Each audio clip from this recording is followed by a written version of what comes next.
North Korean leader Kim Jong Un has pledged to dismantle his nuclear test site, and supposedly, he's even inviting the international press into his usually off-limits kingdom to witness the extravaganza. The gesture is meant to prove he's serious about eliminating his weapons program, and he wants all the world to see it. But be warned, this could be a show of the dog and pony variety.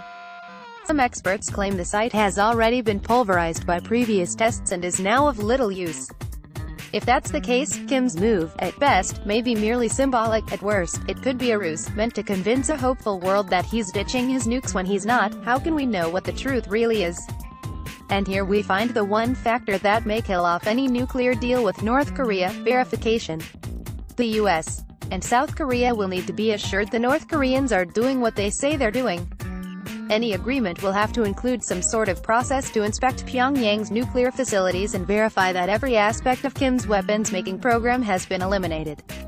White House officials are making a big point of this issue. Newly minted Secretary of State Mike Pompeo said recently the U.S. wants complete, verifiable, irreversible denuclearization. That won't be easy. The North Koreans, like expert magicians, have shown themselves adept at making the world think their nuclear program is disappearing, when it's actually just hiding backstage. Kim's test site performance feels all too familiar to a stunt his father, Kim Jong Un, pulled a decade ago. Back then, Pyongyang blew up the cooling tower at the country's main nuclear reactor, with CNN cameras dutifully broadcasting it to Washington. That, too, was supposed to be a symbolic act to show Pyongyang's commitment to giving up its nuclear program. A year later, Pyongyang conducted its second nuclear test.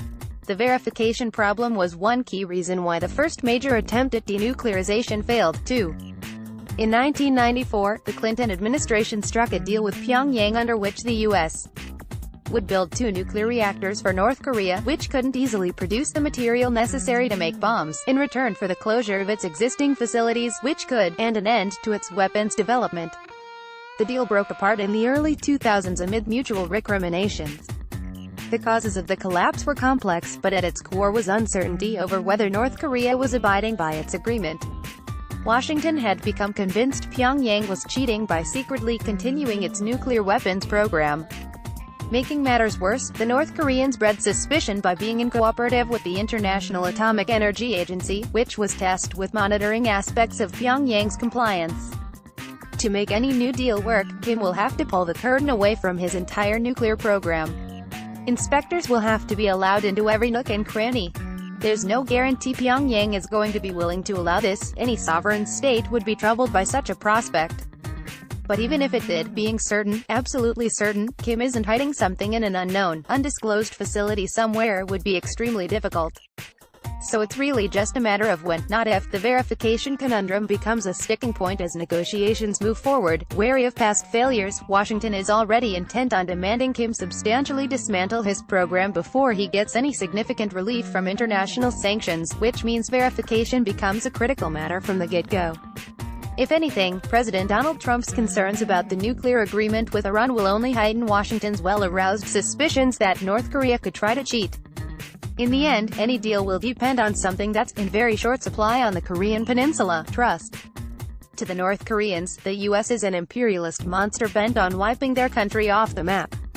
To the Americans, North Korea is a rogue state that has repeatedly threatened U.S. security and deceived them before. Bridging this chasm with hard rules on inspection and verification that can be accepted by both sides seems a near impossibility.